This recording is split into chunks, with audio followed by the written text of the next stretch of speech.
So I am here today with the Office of Peer Recovery and Engagement and Steve Fuhlendorf from Rio Grande ATP to talk a little bit about Recovery Month here in New Mexico and what Rio Grande ATP is doing. So welcome, Steve. How are you? Thank you, Rosario. I'm doing great. And thanks for taking the time to have me on. Oh, we're so honored. Tell me a little bit about your role with Rio Grande ATP and what you guys have coming down the line that's really exciting for this year's Recovery Month. Certainly. And first of all, my role, I've got a couple of roles actually. I'm the community coordinator for both Recovery Friendly Taos, which is our peer support group, and that is a program of Rio Grande ATP. And so in the bigger picture, I work in the community to get stronger recovery services in Taos County. And certainly in all rural and frontier areas, we struggle with services. We've been working on getting a detox center open in Taos for 6 years now, and we're almost there, but it's difficult. Everything from detox center to emergency mobile units and crisis center and that sort of thing in urban areas, they're easily found, and they're subsidized quite heavily. And in rural areas, we kind of get left out of that a lot of times. And so the only way that we can get those services is by letting our voices be heard. I'm so glad that you guys are out in rural New Mexico. And so primarily you serve the northern part of the state, is that correct? Yes, Rio Grande is in Taos County, northern part of the state. We also have offices in Las Vegas and in Raton. And so we work in the northern part of the state, and we have, especially in rural areas, there is a crisis with substance use. And so we're battling that on a daily basis, and by a couple different means. At Rio Grande is primarily intensive outpatient.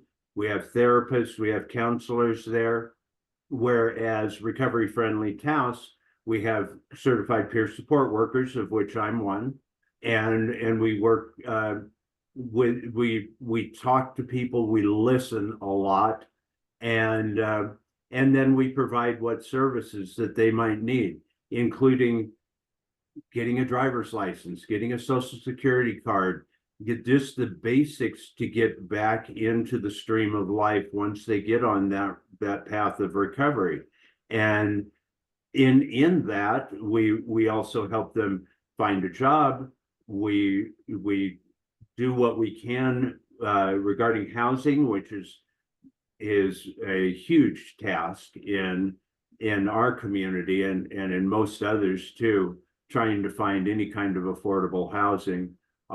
We do, on Thursdays, we do our food distribution, hygiene supplies, shower vouchers, laundry vouchers. We have clothing here. So we help people to get back on that path.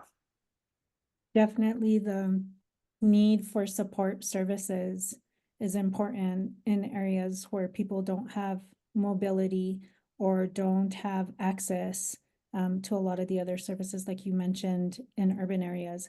And you're definitely serving a multicultural population up north, correct? Yes, we are. Yeah. Yes, and we have not only Taos, but then we also serve Cuesta and Penasco and Taos Pueblo and Picaris Pueblo, and so it's multicultural, and it's such a wonderfully diverse community that it really is a joy to live here.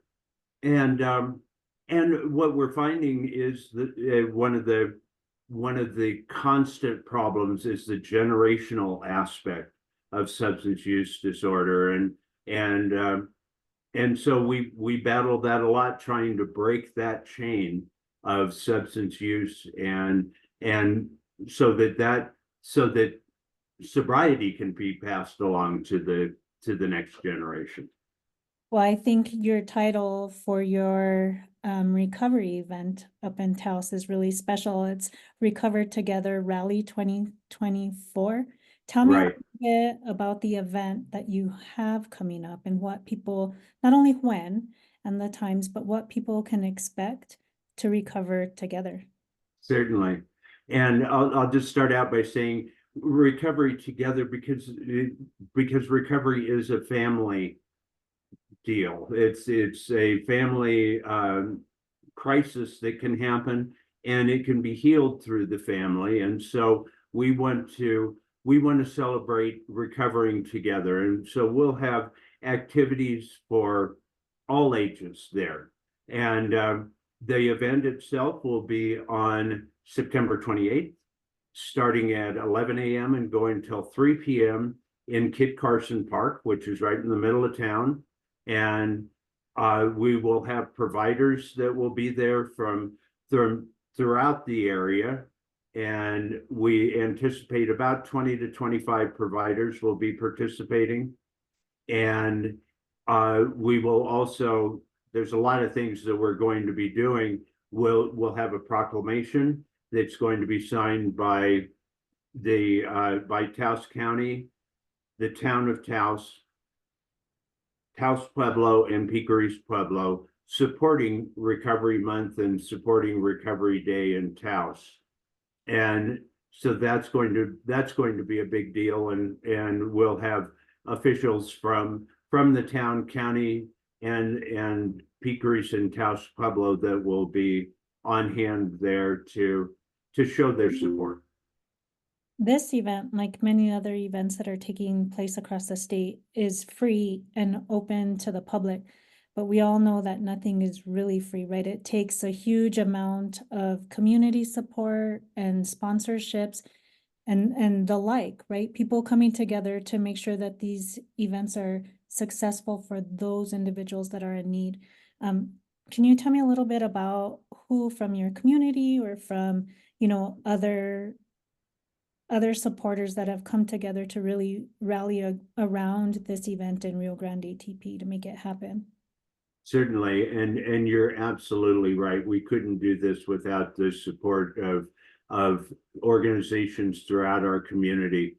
And starting out with Recovery Communities of New Mexico, they are always a very big supporter of our event, as well as events throughout the state. And so we're very grateful to have that organization backing us, as well as the Taos Community Foundation, which has been over the years a great supporter of us as we battle the challenges of substance use disorder in our community.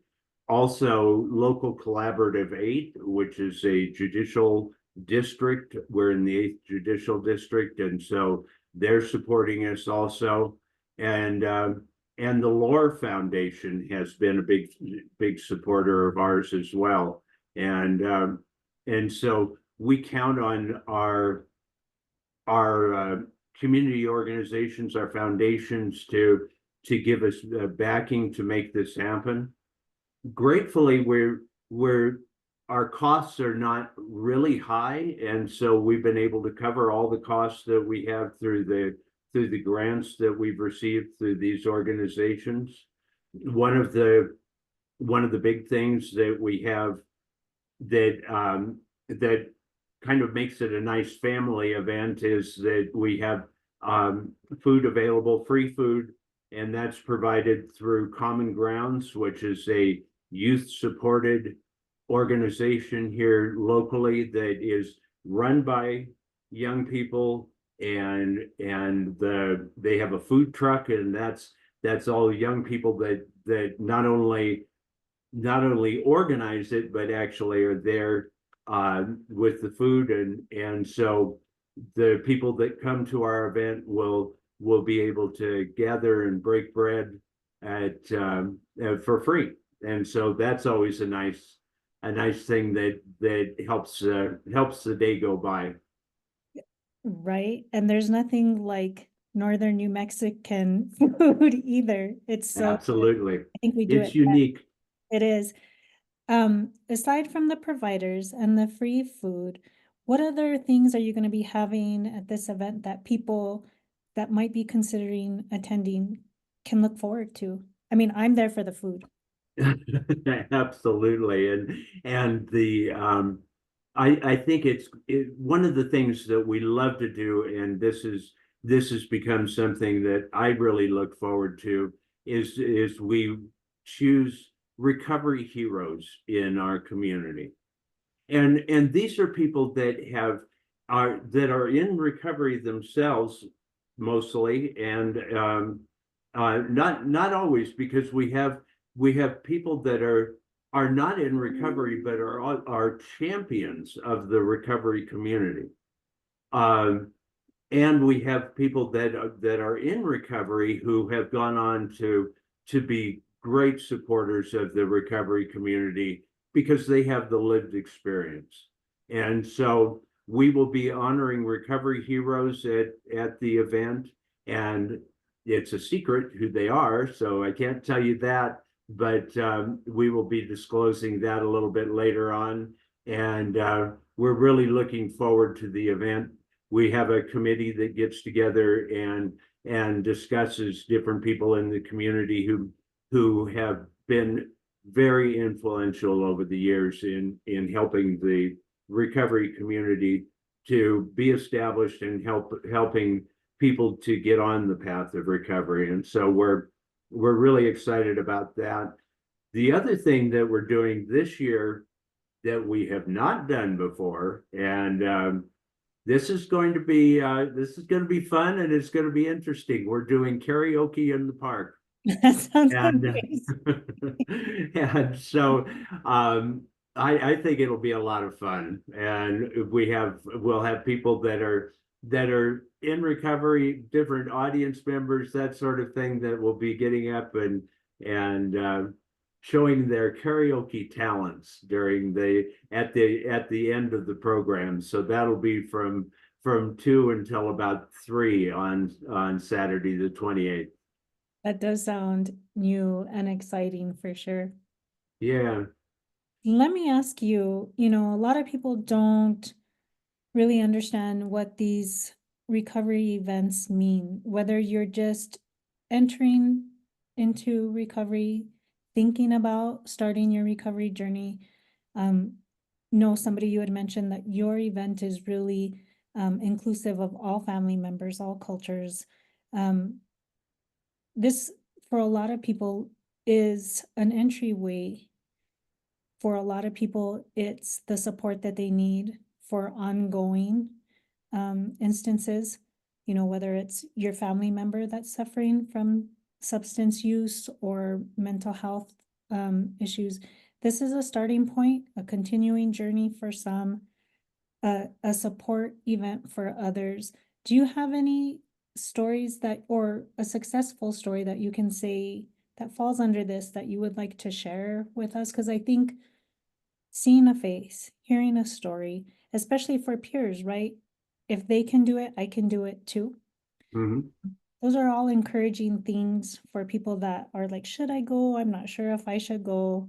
Or a renewal of spirit in terms of like, yeah, I remember this is how I started, or I know somebody that started this way. Yes, absolutely. And it it is, as we say, a family disease, and something that we all work with. I don't think I don't recall, let's put it that way. And I know a lot of people, I talk to a lot of people.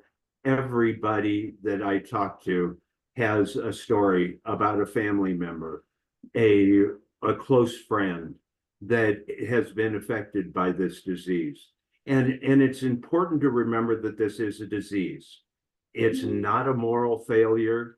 It's not something that somebody hasn't gone to church enough or something like that. And the stigma that surrounds substance use disorder is still great. I think there's people know a lot more about the disease than they did even a few years ago. But I still hear a lot of people that will stigmatize this and say, oh, he's just not strong enough, or she's just not working hard enough. If she would just think of her family more, she'd be able to get straight. And those perceptions, we do our best to try to put in the past and realize that in order, nobody, I shouldn't say nobody, but I've not heard of anybody that recovers alone. It is something that people need the support, they need the backing of people that will help them along that path. And so the more that we can get rid of the stigma that surrounds it, then the easier it is for people to find that path of recovery. And I've been at both last year and the year before at our events, people have come up to me during the event and said, I'm really struggling. I don't know what to do. Can you help me? And I've taken them off to the side and we've talked, and I've connected them with the peer support worker, and we've talked to them and so that they know where they can go for support, what they can do. And we do a lot of that navigation, trying to help people find the right fit, because there's many paths to recovery, and so there's not just one size fits all. We have to listen and really listen deeply to what is going on with somebody, to know what the right path to start that person on. And in some cases it's 12-step groups, in some cases it's therapy, in other cases it's peer support like I do. Sometimes there's other, through churches and through houses of worship, people can find recovery. So it's not just one thing, and that's where listening comes into play. We have to listen and find out what the path is that we can recommend to them. I was fortunate enough to finally meet Tom Stark from. Oh, Tom's great. Yeah. And one of the things that he said throughout the interview that I think is important in mentioning it in our discussion today is that recovery is possible, right?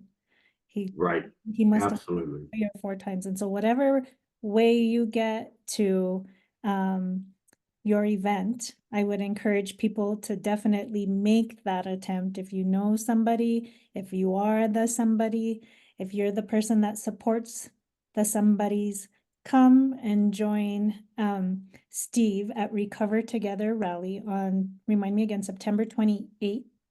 September 28th, Saturday, September 28th, Kit Carson Park, from 11 a.m. to 3 p.m. And I'm in recovery myself, and my journey actually started in the detox center here in Taos when it was open. We haven't been able to get it reopened yet, but when it was open back in 2001, and there were so many people that supported me. And at that time we didn't have events like this, and I just encourage everyone to put any kind of shame that they might feel or anything aside, and realize that there is a better life out there. And so if you could remind me again, what is the Rio Grande ATP website where people can go to for services, information, and like you had mentioned at the beginning of this interview, definitely resources and support? Absolutely. And that's Rio Grande ATP, alcohol treatment program.org.